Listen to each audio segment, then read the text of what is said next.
네, 잘 지내고 계시지요?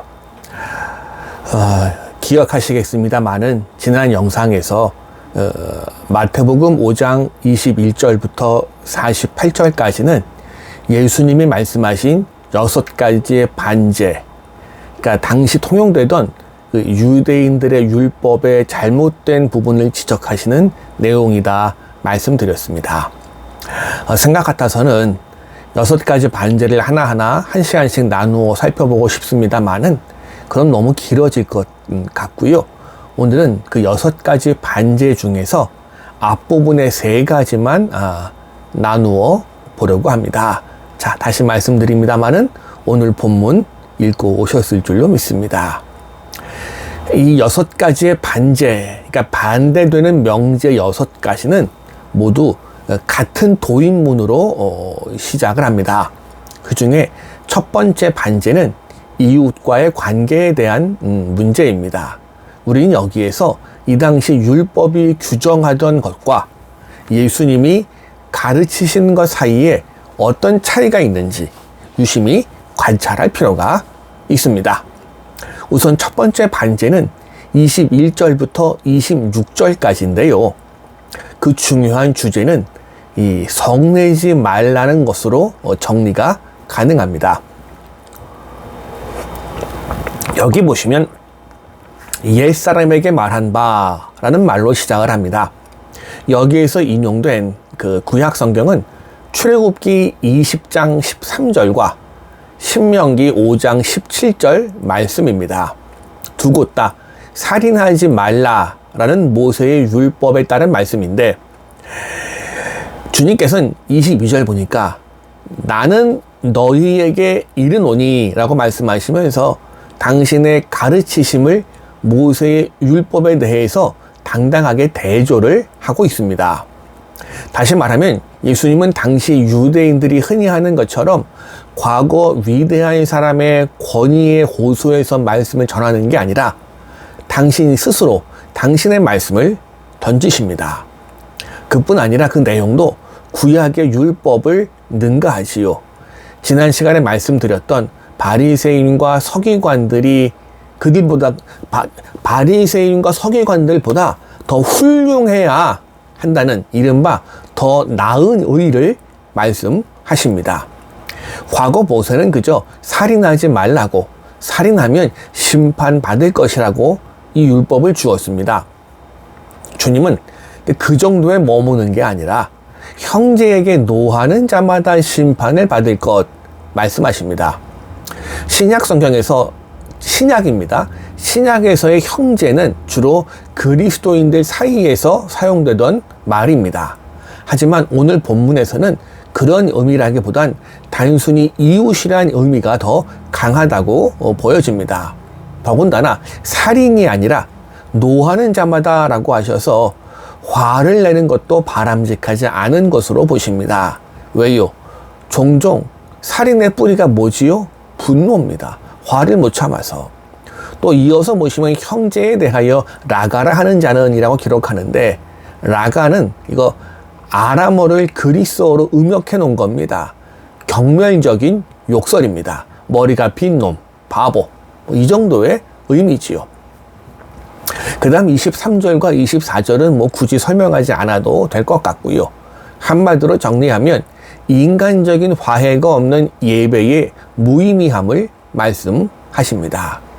예수님께서는 이 첫 번째 반제에서 10계명의 제6계명 살인하지 말라는 계명을 거론하시면서 살인보다도 미움 자체를 문제 삼으십니다.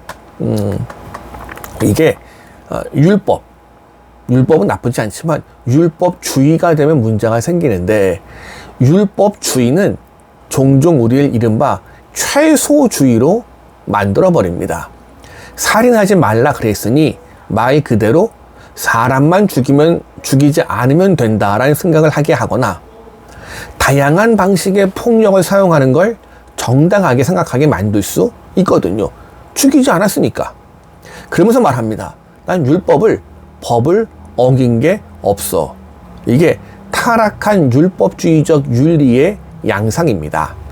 그러나 예수님은 이것을 거부하십니다. 그분은 온갖 미움을 가슴속에 품고 있으면서 육체적인 목숨을 해치지 않는 것만으로 율법을 지키고자 스스로 의롭다, 이걸 말도 안 된다 보시는 겁니다.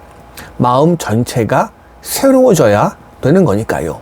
그래야 살인하지 말라는 율법의 진정한 의미를 최고로 지킬 수 있다 보신 겁니다. 그 다음 이어진 두 번째 반제 27절부터 30절입니다. 27절은 또 간음하지 말라는 말로 시작합니다. 여기서도 이 말씀을 읽는 사람들의 외적인 것에서 내적인 것으로 나아갑니다. 중요한 건 이 내적인 마음 상태에 있는 거니까 이 점에 있어서는 첫 번째 반제와 동일하다 하겠습니다.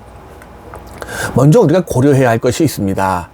율법도 예수님의 말씀도 크게 두 종류로 나뉘어집니다. 하나는 명시적인 명령, 글자 그대로 지키도록 의도된 명령.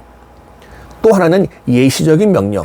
그러니까 글자 그대로 지키는 것도 좋지만 그 본뜻이 무엇인지 고민하고 상황에 맞추어 지키라는 겁니다. 그런데 이런 예시적인 명령을 문자 그대로 해석해서 지키면 예수님의 본뜻과 어긋나겠지요. 본문 27절과 28절도 명시적인 명령이라기보단 예시적인 명령으로 보는 게 맞습니다. 그도 그럴 것이 이 당시 사회상으로 미루어 보면 이야기가 좀 그렇습니다만은 여성은 이 성적인 활동에 있어서 수동적인 대상이었습니다. 반면에 오늘날은 여성이나 남성이나 모두 능동적으로 움직일 수 있기에 본문을 문자 그대로 해석해서는 곤란하겠지요. 왜냐하면 본문 28절 보니까 음욕을 품고 여자를 보는 자마다, 그럼 여자는 음욕을 품고 남자를 봐도 된다? 문자 그대로 해석하면 이렇게 됩니다. 오늘날은 말이 안 되잖아요. 그러니 28절은 음욕을 품고 여자를 보는 자마다 이렇게 해석하는 것보단 다른 사람을 보고 음욕을 품는 자마다 이렇게 번역하는 게 차라리 맞겠지요. 이어진 29절과 30절 같은 내용을 반복하고 있는데 이런 식의 반복된 메시지는 전하고자 하는 메시지를 더 명확하게 하려 할 때 예수님이 종종 사용하시던 수사법입니다. 그리고 이 당시 히브리인도 종종 이런 방법을 썼지요. 그리고 역시 명시적인 명령이라기보단 예시적인 명령으로 보는 게 옳습니다. 이거 말 그대로 지키겠다고, 문자 그대로 지키겠다고 오른쪽 눈을 빼버리고 오른손을 잘라버릴 수 없잖아요. 그렇다면 이 명령의 뜻이 무엇인지 고민하고 지키는 게 먼저겠지요. 그리고 냉정하게 말하면 죄를 짓는 게 손이나 눈이 아닙니다. 죄의 뿌리가 내 마음에 있는 거니까요. 그 마음에 있는 죄의 뿌리를 없애는 게 중요합니다. 예수님이 원하신 것도 이것인데 문자 그대로 과거에는 지키고자 했던 시절도 없지 않았습니다. 사실 두 번째 반제, 음욕을 품는 것 자체가 죄라는 선언은 혈기왕성한 젊은이들에겐 부담스러울 수 있습니다. 어디 그뿐입니까?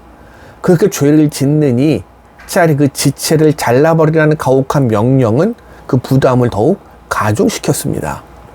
그런데 이 말씀을 읽고 일순간의 죄책감과 결의 속에서 자신의 몸에 상처를 낸 사람들도 과거에 없지 않았습니다. 교회사에 전해지는 바에 따르면 아시시의 성자 프란시스코도 자신의 성기를 잘라냈다고 전해져 옵니다. 물론 일순간의 감정으로 그렇게 한 것은 아니다라고 설명을 합니다만은 확실한 건 예수님의 말씀의 본뜻과는 어긋난다고 보는 게 맞겠지요. 본문에서 예수님은 그 죄의 뿌리에 대한 철저한 단절을 요청하시는 겁니다.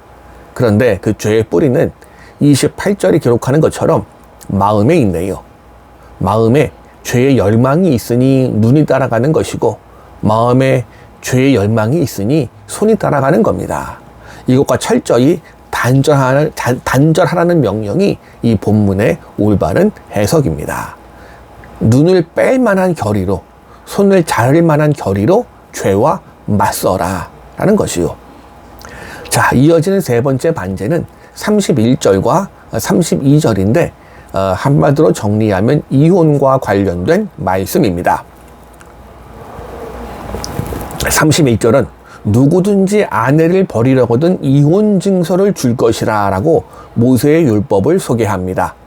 이 당시 이혼 증서를 써주는 것은 그 여인이 다시 결혼할 수 있게 해주는 최소한의 인권 보장책이었습니다. 반면에 아내가 남자를 버리는 상황은 모세의 시대에도 예수님의 시대에도 있을 수 없는 일이었으니 아예 언급을 안 한 것뿐입니다. 그러나 오늘날은 이거 남자 여자 모두에게 해당되지 않습니까? 더군다나 오늘날처럼 이혼과 재혼이 종종 있는 사회 속에서 이 말씀을 이제 그럼 우리는 어떻게 받아들여야 할까요? 우선 우리는 본문에서 이 말씀의 대상이 예수님의 제자들이었음을 상기할 필요가 있습니다. 부부가 모두 제자, 즉 하나님의 다스림 가운데 살아가는 존재라면 결혼에 대한 하나님의 뜻을 살피고 순종하는 게 맞지요. 하나님이 짝지어 주신 것이다 말씀하시니까 말입니다. 그러나 그럼에도 불구하고 오늘날은 그리스도인들도 여러 가지 이유로 이혼을 선택한 경우가 종종 있습니다. 물론 이혼을 했다면 그것은 하나님 뜻에 비추어 본다면 죄를 지은 게 맞아요. 그러나 동시에 이 죄가 우리의 구원을 없앨 수는 없는 겁니다.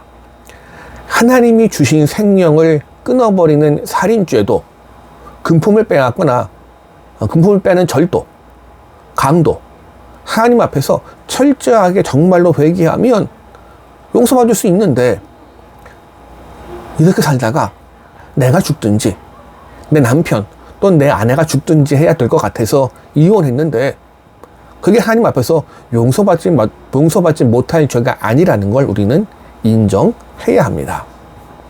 그런데 동시에 기억도 해야 합니다. 이왕이면 부부가 모두 그리스도 안에서 새로워짐을 받아서 복된 가정을 이루는 게 가장 아름답지만 안 되면 어쩔 수 없잖아요. 사실 우리는 도처에서 가정이 파괴되는 현상을 볼 때가 많이 있습니다. 문제는 이 가정의 파괴가 가정의 파괴만으로 끝나지 않는다는 게 문제입니다. 가정의 파괴는 자녀들의 인간성 파괴를 불러오기도 하고요.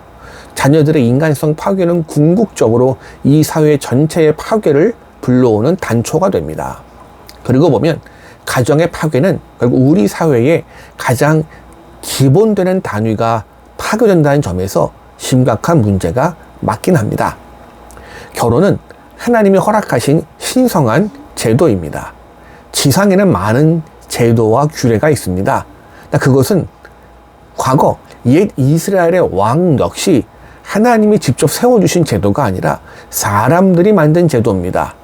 지상에 있는 모든 제도 가운데 하나님이 직접 세워주신 제도는 결혼제도, 가정 외에는 없어요. 가정제도, 하나님의 창조와 함께 시작된 거룩한 제도입니다. 오늘 본문에서 예수님께서 이혼을 금지하신 이유, 결혼이 가지는 이런 신성함 때문입니다. 결혼은 인간들끼리만의 결합이 아니라 하나님께서 맺어주신 거라는 것입니다. 하나님이 우리의 결혼을 이루어 주셨습니다. 그래서 하나님이 짝지어 주신 걸 인간이 나눌 수 없다라고 성경은 선언합니다. 그런데 말입니다. 그렇다 할지라도 그리스도인 부부라 할지라도 이렇게 말하면 좀 죄송하지만 바람 피우는 사람이 없다고는 말 못할 것 같습니다. 이런 경우는 이혼을 선택하는 것도 그것은 모세도 예수님도 죄로 인정하지 않습니다. 그러나 그와 못지않게 오늘날은 이 성격의 문제 때문에 또는 물질적인 문제 때문에 또 이런저런 문제 때문에 결혼 생활을 유지하는 게 오히려 더 큰 죄악을 쌓아가는 것이라면 차라리 차악을 선택하는 것도 어쩔 수 없는 것이겠지요. 그래요. 그래서 이 본문을 단순히 율법적으로만 받아들여서 이혼을 정죄하거나 재혼한 사람을 정죄하는 건 옳지 않습니다. 만일 어떤 이가 이혼했다 할지라도 그 이혼의 죄는 인간이 짓는 여러 가지 죄 중에 하나에 불과합니다.